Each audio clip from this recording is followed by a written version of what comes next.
Hello, my brothers and sisters, what's up? A lot of people, when they say animations like this, immediately think they need complex JavaScript libraries like GSAP or start exploring the newer CSS scroll-driven animations. But actually, this effect can be achieved with just simple CSS properties using position fixed and position sticky. Let me show you how. This is the basic HTML structure we are working with.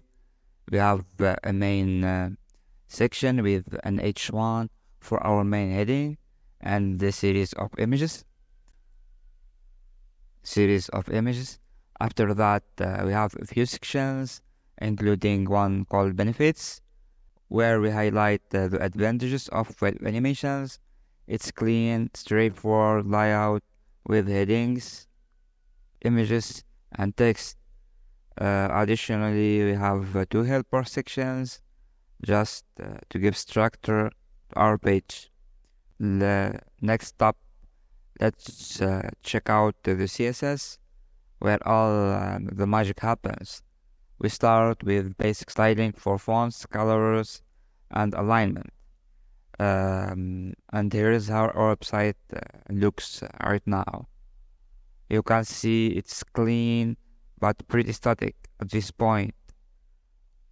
Now notice how simple it is to create parallax effect with position fixed on the main heading.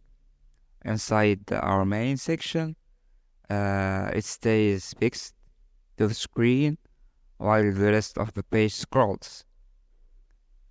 This gives us a cool parallax feel. To enhance this a bit more, we have made our series of images start from the end of the screen as you scroll.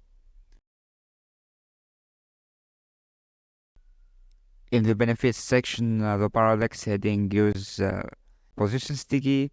This means it stays at the top of the page as you scroll down, sticking in place until this section scroll out of the view. The heading lives with its section. And that's it. I hope you found this tutorial helpful. See you in the next video.